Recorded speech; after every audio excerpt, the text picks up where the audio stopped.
नमस्कार दोस्तों, मैं सुनील कुशवाहा स्वागत करता हूं आज फिर एक नए वीडियो में। आज के इस वीडियो में आपके लिए लेकर आया हूं ट्रिपल सी परीक्षा में पूछे आने वाले टॉप 40 क्वेश्चन। इस वीडियो में वो 40 क्वेश्चन होने वाले हैं जो ट्रिपल सी एग्जाम में बार बार पूछ जाते हैं और संभवतः आपके एग्जाम में भी पूछ जाएंगे। इसलिए वीडियो को बिना स्किप किए अंत तक देखना है।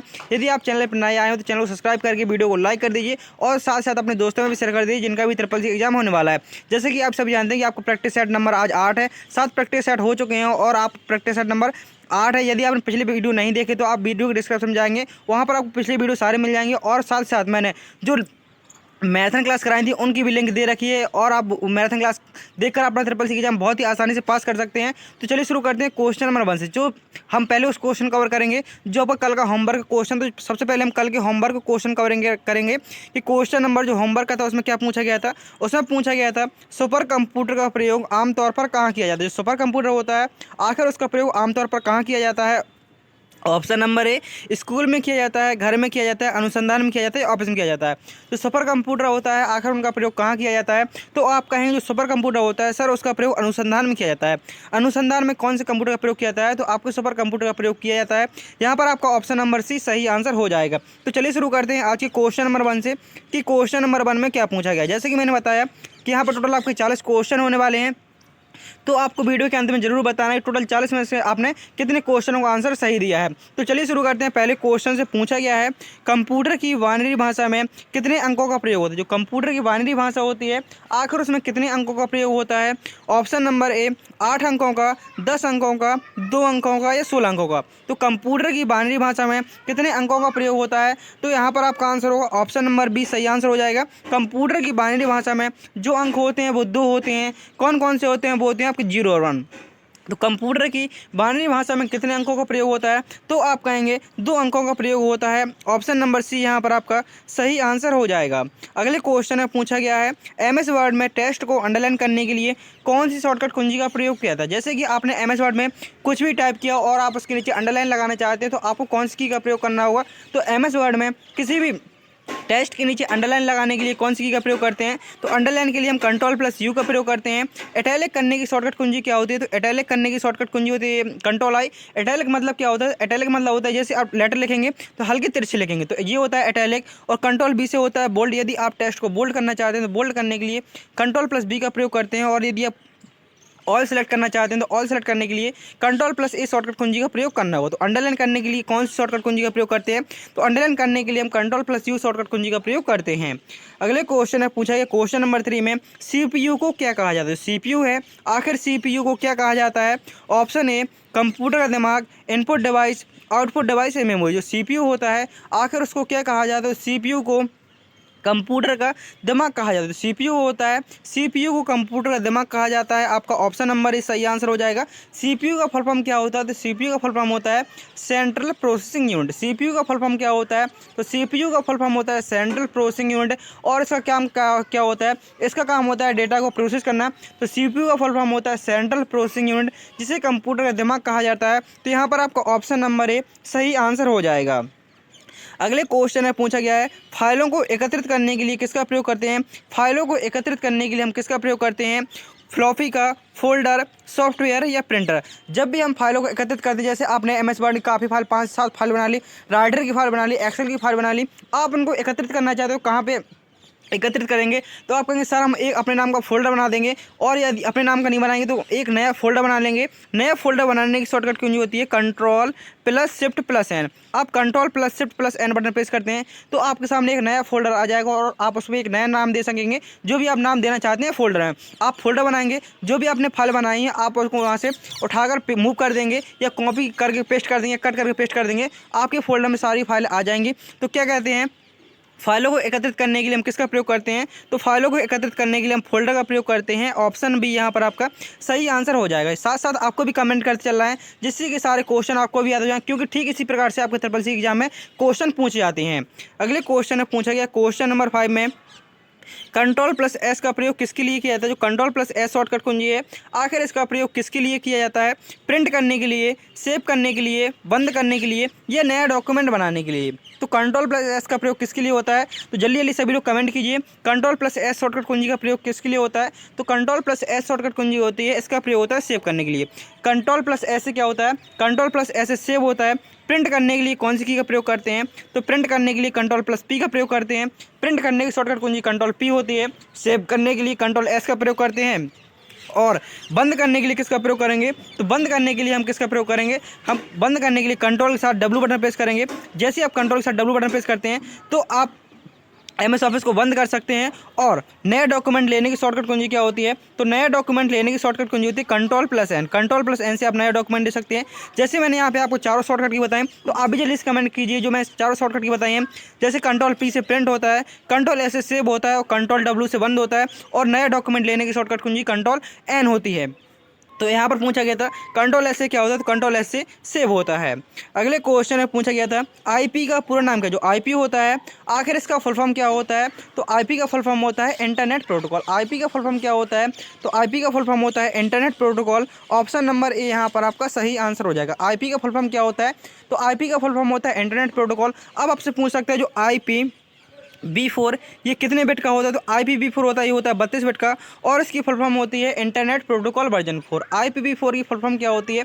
तो IPv4 की फुल फॉर्म होती है इंटरनेट प्रोटोकॉल वर्जन 4। अगले क्वेश्चन में पूछा गया क्वेश्चन नंबर 7 में MS वर्ड में टेक्स्ट को बोल्ड करने के लिए कौन सी कुंजी का प्रयोग करते हैं? मैंने अभी अभी आपको सारी शॉर्टकट कुंजी बताई हैं कि Ctrl+U से क्या होता है? Ctrl+U से अंडरलाइन होता है, Ctrl+I से इटैलिक होता है, Ctrl+B से बोल्ड होता है और Ctrl+A से ऑल सेलेक्ट होता है। तो हमें पूछा गया बोल्ड करने के लिए कौन सी की का प्रयोग करते हैं? तो बोल्ड करने के लिए Ctrl+B कुंजी का प्रयोग किया जाता है। तो आप यहाँ बताएंगे Ctrl+U से क्या होता है, I से क्या होता है और A से क्या होता है? इसका आंसर आप जल्दी से सभी कमेंट बॉक्स में कमेंट कीजिए। Ctrl+B से होता है बोल्ड। अगले क्वेश्चन में पूछा गया है कंप्यूटर के कौन से भाग को हार्डवेयर नहीं माना जाता? जो कंप्यूटर कौन सा भाग होता है दिए हुए ऑप्शन के अनुसार वो हार्डवेयर नहीं माना जाता है?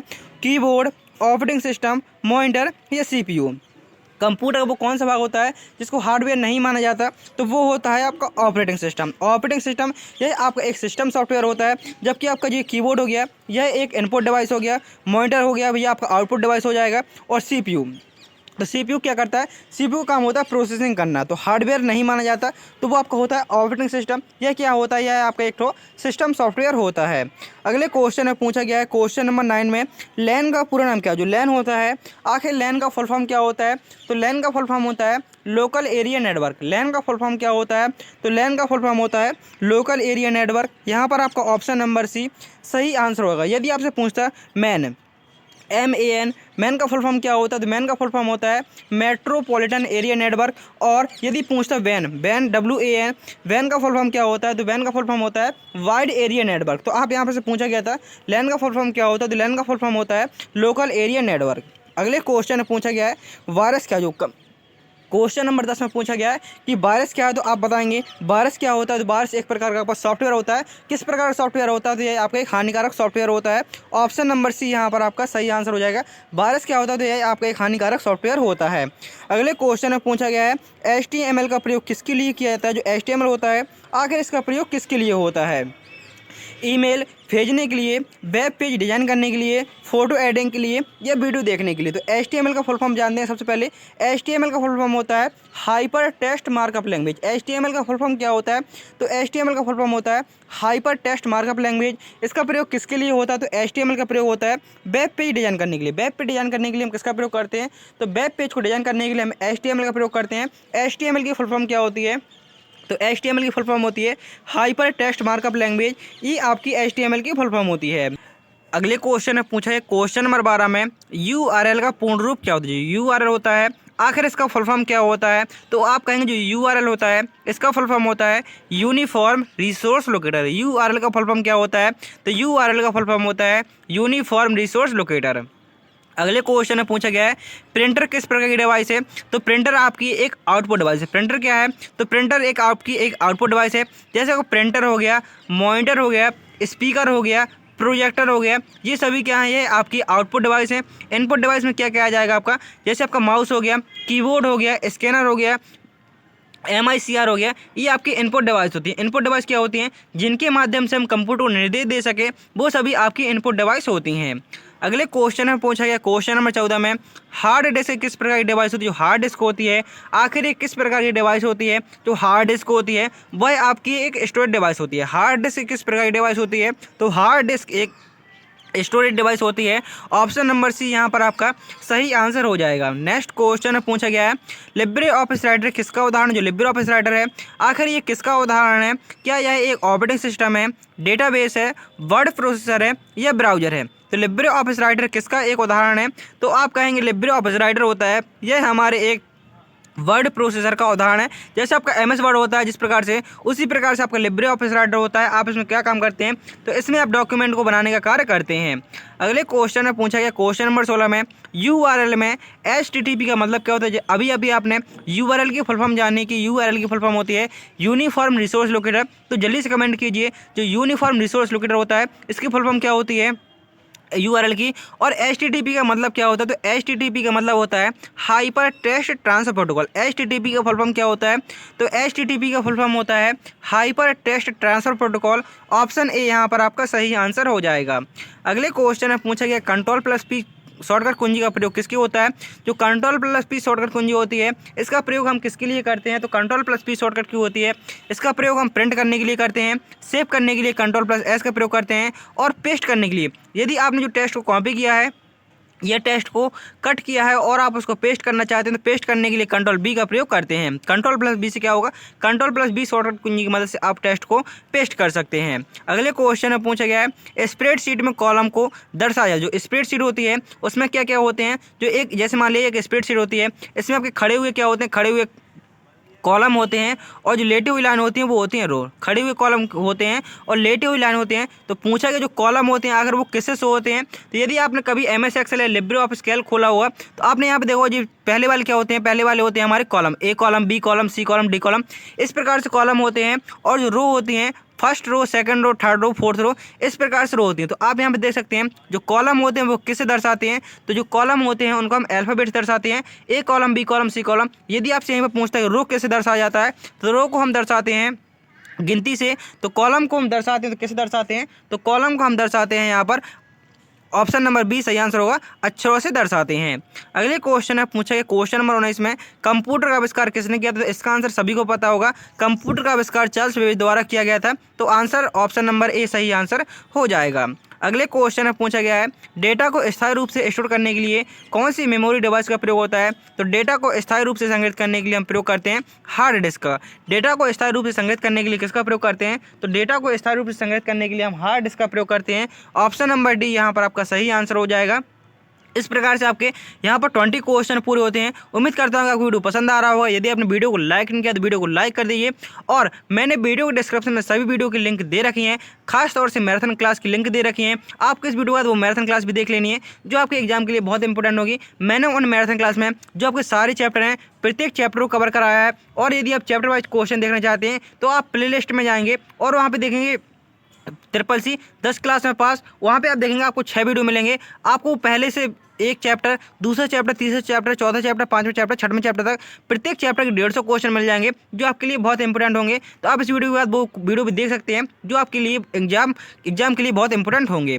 अगले क्वेश्चन में पूछा गया, क्वेश्चन नंबर 21 में भारत का पहला सुपर कंप्यूटर कौन सा था? जो भारत का पहला सुपर कंप्यूटर था वो आखिर वो कौन सा था? तो आप कहेंगे वो था आपका परम 8000। भारत का पहला सुपर कंप्यूटर कौन सा था? तो भारत का पहला सुपर कंप्यूटर था परम 8000। किसके द्वारा बनाया गया था? तो इसका आविष्कार विजय भाटकर पांडुरंग द्वारा किया गया था। सुपर कंप्यूटर का आविष्कार किसके द्वारा किया गया था भारत में? तो भारत में विजय भाटकर पांडुरंग द्वारा जी के द्वारा किया गया था। और यदि पूछे कि जो सुपर कंप्यूटर विश्व में किसके द्वारा आविष्कार किया गया था? तो विश्व में सुपर कंप्यूटर का नाम था क्रे-1, CRAY, क्रे-1। ये आपका विश्व का पहला सुपर कंप्यूटर है और इसका आविष्कार सैमुअल क्रे द्वारा किया गया था। इसका आविष्कार सैमुअल क्रे द्वारा किया गया था। तो आपको याद रखना है, कन्फ्यूज बिल्कुल नहीं होना है। यदि विश्व में पूछे विश्व में सुपर कंप्यूटर का आविष्कार किसके द्वारा किया गया था, कौन सा था?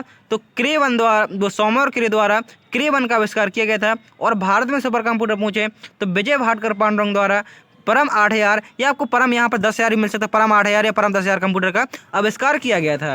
अगले क्वेश्चन में पूछा गया, क्वेश्चन नंबर 24 में कंप्यूटर का फुल फॉर्म क्या? जो कंप्यूटर होता है, आप CCC पेपर दे रहे हैं तो सबसे पहले आप CCC के फुल फॉर्म लिखेंगे कि CCC का फुल फॉर्म क्या होता है। CCC का फुल फॉर्म होता है कोर्स ऑन कंप्यूटर कॉन्सेप्ट। कभी कभी क्या होता है, स्टूडेंट पेपर देने पहुंच जाते हैं CCC का, लेकिन उसको यही पता नहीं होता है कि CCC की फुल फॉर्म क्या होती है। तो सबसे पहले CCC की फुल फॉर्म होती है कोर्स ऑन कंप्यूटर कॉन्सेप्ट। इतना जानने के बाद हम कंप्यूटर की फुल फॉर्म चलेंगे। जो कंप्यूटर होता है, आखिर कंप्यूटर की फुल फॉर्म क्या होती है? तो कंप्यूटर की फुल फॉर्म होती है commonly operated machine used in technical and educational research. Option number A यहाँ पर आपका सही आंसर होगा। कंप्यूटर की फुल फॉर्म होती है commonly operated machine used in technical and education research, ये आपकी कंप्यूटर की फुल फॉर्म होती है। अगले क्वेश्चन है पूछा गया क्वेश्चन नंबर 23 में 1 KB में कितने वाट होती है, जैसे कि 1 KB बराबर कितने वाट होती हैं, तो 1 KB बराबर टोटल 1024 वाट होते हैं। 1 KB बराबर कितने वाट होते हैं, तो 1 KB बराबर टोटल 1024 वाट होते हैं। KB का मतलब होता है किलोवाट। अगले क्वेश्चन में यहाँ पर ऑप्शन नंबर बी सही आंसर हो जाएगा।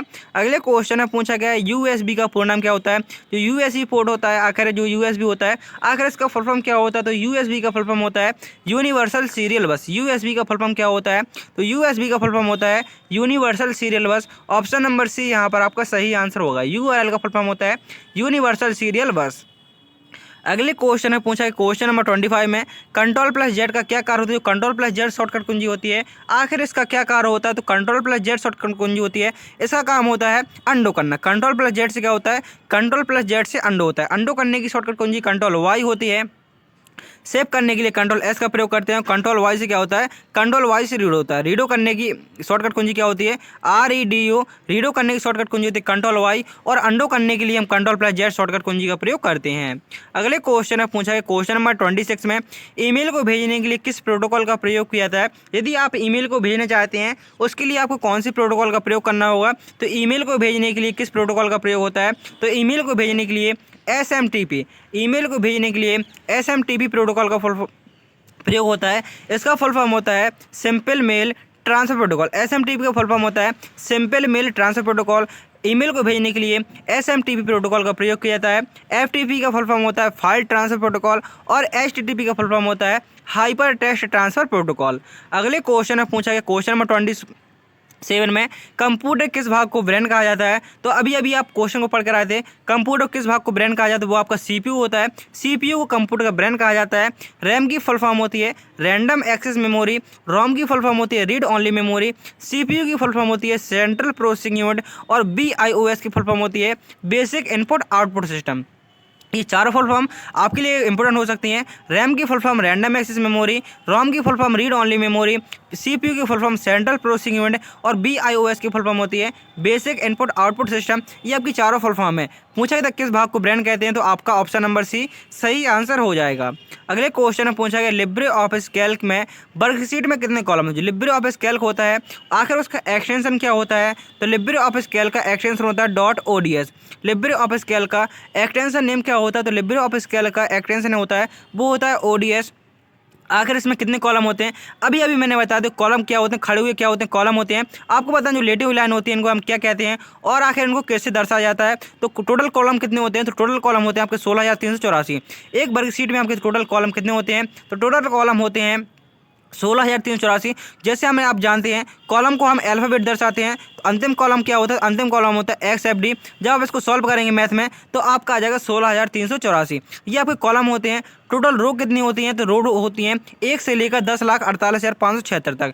टोटल रो होती हैं 10,48,576, और कॉलम होते हैं 16,384। ये आपका अंतिम कॉलम 16,384, और अंतिम रो होती है 10,48,576। अगले क्वेश्चन में पूछा गया है ब्लूटूथ किस प्रकार की तकनीक डिवाइस है।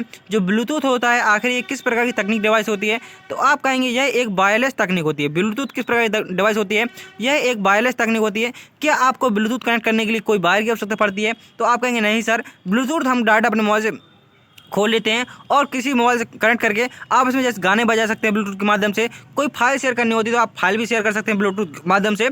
आप नॉर्मली इसका यूज करते हैं गाना सुनने के लिए अपने हेडफोन में, तो आप किसका प्रयोग करते हैं, तो ब्लूटूथ का प्रयोग करते हैं। इसके लिए आपको कोई वायर की आवश्यकता नहीं पड़ती है। अगले क्वेश्चन में पूछा है क्वेश्चन नंबर 30 में कीबोर्ड का उदाहरण क्या है। जो कीबोर्ड का किसका उदाहरण है, कीबोर्ड का उदाहरण क्या है, तो कीबोर्ड एक किस प्रकार की डिवाइस है, कीबोर्ड आपकी एक इनपुट डिवाइस है। तो आंसर होगा आपका ऑप्शन नंबर डी, कीबोर्ड का उदाहरण तो आपकी कीबोर्ड एक इनपुट डिवाइस है। कीबोर्ड जो नॉर्मल कीबोर्ड होता है उसमें टोटल कितने बटन होते हैं, तो जो नॉर्मल कीबोर्ड होता है उसमें टोटल आपके 104 बटन होते हैं। नॉर्मल कीबोर्ड में आपके 104 बटन होते हैं। जो आपके अदर कीबोर्ड होते हैं जैसे आपके म्यूजिक वाले गेमिंग वाले कीबोर्ड हो गए उसमें ज़्यादा होते हैं, लेकिन आपकी जो स्टैंडर्ड कीबोर्ड होता है उसमें टोटल आपके 104 बटन होते हैं। और कीबोर्ड का आविष्कार क्रिस्टल शॉकले द्वारा किया गया था। अगले क्वेश्चन में पूछा गया है क्वेश्चन नंबर 31 में, कंप्यूटर को बंद करने की प्रक्रिया को क्या कहते हैं। जो कंप्यूटर को जब आप बंद करते हैं आखिर उस प्रक्रिया को क्या कहा जाता है। तो आप कहें जब कंप्यूटर को बंद करते हैं तो हम क्या कहते हैं, हम कंप्यूटर को शट डाउन करने जा रहे हैं। क्या कहते हैं, कंप्यूटर को शट डाउन करने जा रहे हैं, तो उस प्रक्रिया को क्या कहा जाता है, उस प्रक्रिया को शट डाउन कहा जाता है। कंप्यूटर को बंद करने की प्रक्रिया को क्या कहते हैं, तो कंप्यूटर को बंद करने की प्रक्रिया को शट डाउन कहते हैं। अगले क्वेश्चन में पूछा गया है question number 32, Libre office suit किसके द्वारा विकसित किया गया। जो लिब्रे ऑफिस सूट है आखिर इसको किसके द्वारा विकसित किया गया है। तो लिब्रे ऑफिस सूट को द डॉक्यूमेंट फाउंडेशन के द्वारा विकसित किया गया है। ऑप्शन नंबर डी यहाँ पर आपका सही आंसर हो जाएगा।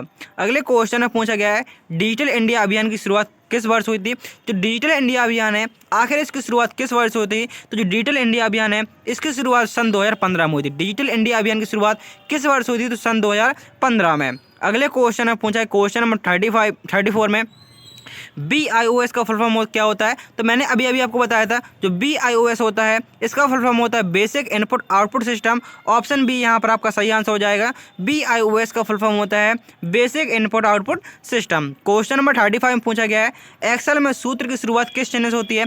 जो MS एक्सेल होता है, जैसे आप उसमें कोई फॉर्मूला लगाना चाहते हैं, जैसे आपका सम का फॉर्मूला लगाना चाहते हैं तो हम किस चिन्ह का प्रयोग करेंगे। जैसे मैंने यहाँ पर सम लिखा तो मेरी उंगलियों में ऑटोमेटिकली यहाँ पर बराबर चिन्ह लग गया है। तो आप पता कर सकते हैं कोई भी फॉर्मूला लगाने से पहले हम किस चिन्ह का प्रयोग करना पड़ता है। तो यदि हम एक्सेल में कोई भी फॉर्मूला लगाते हैं उसके पहले हमें बराबर चिन्ह का प्रयोग करना होता है। आप एक्सेल में कोई भी फॉर्मूला लगा रहे हैं, एवरेज का लगा रहे हैं, सम का लगा रहे हैं, मिनिमम मैक्सिमम काउंट है, कोई भी फॉर्मूला लगा रहे हैं तो आपको सबसे पहले किस चिन्ह का प्रयोग करना पड़ेगा। तो आपको सबसे पहले बराबर चिन्ह का प्रयोग करना पड़ेगा, उसके बाद ये आप फॉर्मूला को लगाएंगे। अगले क्वेश्चन में पूछा गया है सबसे तेज मेमोरी कौन सी होती है। सबसे तेज मेमोरी होती है आखिर वो कौन सी होती है। रैम होती है, कैच होती है, रोम होती है, हार्ड डिस्क। तो सबसे तेज मेमोरी कौन सी होती है। तो सबसे तेज मेमोरी होती है वो होती है आपकी कैच मेमोरी। ऑप्शन बी यहाँ पर आपका सही आंसर हो जाएगा। नेक्स्ट क्वेश्चन में पूछा गया है फायरवॉल का प्रयोग किसके लिए किया जाता है। जो फायरवॉल होता है आखिर इसका प्रयोग किसके लिए होता है। तो आप कहेंगे जो फायरवॉल होता है इसका प्रयोग होता है अनाधिकृत एक्सेस को रोकने के लिए। अनाधिकृत एक्सेस को रोकने के लिए हम किसका प्रयोग करते हैं। तो अनाधिकृत एक्सेस को रोकने के लिए हम फायरवॉल का प्रयोग करते हैं। ऑप्शन नंबर सी यहाँ पर आपका सही आंसर हो जाएगा। नेक्स्ट क्वेश्चन ई कॉमर्स का। जो ई कॉमर्स है आखिर ये क्या होता है। तो ई कॉमर्स होता है आपका ऑनलाइन लेन देन प्रणाली। जो ई कॉमर्स होता है यह आपका ऑनलाइन लेन देन प्रणाली होता है। जैसे इसमें क्या क्या आता है, जैसे आपका फ्लिपकार्ट हो गया, जैसे फ्लिपकार्ट हो गया ये आपका किसके अंतर्गत आता है। ये आपका ई कॉमर्स के अंतर्गत आता है। जैसे आपको सामान मंगाते हैं जो बिजनेस का काम किस में होता है आपका ई कॉमर्स के अंतर्गत आ जाता है। आपसे कभी कभी पूछ लेता है B2B। B2B का फुल फॉर्म क्या होता है। तो B2B का फुल फॉर्म होता है बिजनेस टू बिजनेस। और B2C का फुल फॉर्म क्या होता है। तो B2C का फुल फॉर्म होता है बिजनेस टू कंज्यूमर। अगले क्वेश्चन में पूछा गया है वेबसाइट का पहला पेज क्या कहलाता है। जो वेबसाइट होती है आखिर उसका पहला पेज क्या कहलाता है। तो वेबसाइट का जो पहला पेज कहलाता है वो कहलाता है आपका होम पेज। वेबसाइट का पहला पेज क्या कहलाता है। तो वेबसाइट का पहला पेज होता है वो आपका होम पेज कहलाता है। नेक्स्ट क्वेश्चन नंबर 40 पूछा गया है इंटरनेट पर वेबसाइट को ढूंढने के लिए किसका प्रयोग करते हैं। यदि आप इंटरनेट पर किसी वेबसाइट को ढूंढना चाहते हैं तो उसके लिए आपको किसका प्रयोग करना पड़ेगा। तो इंटरनेट पर वेबसाइट को ढूंढने के लिए हम सर्च इंजन का प्रयोग करते हैं। इंटरनेट पर वेबसाइट को ढूंढने के लिए किसका प्रयोग करते हैं। तो इंटरनेट पर वेबसाइट को ढूंढने के लिए सर्च इंजन का प्रयोग किया जाता है। तो यहाँ पर आपका ऑप्शन नंबर भी सही आंसर हो जाएगा। इस प्रकार से आपको जो 40 क्वेश्चन थे ये पूरे होते हैं और आपके लिए होमवर्क का क्वेश्चन है जिसका आंसर सभी को कमेंट करना है। इंटरनेट पर डेटा ट्रांसफ़र करने की स्पीड को किस में मापा जाए। जो इंटरनेट पर डेटा ट्रांसफ़र की स्पीड होती है आखिर हम उसको किस में मापते हैं। MB में, MBPS में। फुल फॉर्म होता है मेगाबाइट पर सेकेंड, GB गीगाबाइट या KG किलोग्राम है। तो पूछा गया था इंटरनेट पर डेटा ट्रांसफ़र स्पीड को किस में मापा जाता है। तो इसका आंसर आप सभी को कमेंट करना है। तो उम्मीद करता हूँ कि आपको वीडियो पसंद आया होगा। यदि आपने वीडियो को लाइक नहीं किया अभी तक तो वीडियो को लाइक कर दीजिए और लाइक करके अपने चैनल को सब्सक्राइब कर लीजिए और सब्सक्राइब करने के साथ साथ अपने दोस्तों में भी शेयर कर दीजिए जिनका भी SSC एग्जाम होने वाला है। मिलते हैं नेक्स्ट वीडियो में। थैंक यू, टेक केयर, जय हिंद, जय भारत, वंदे मातरम।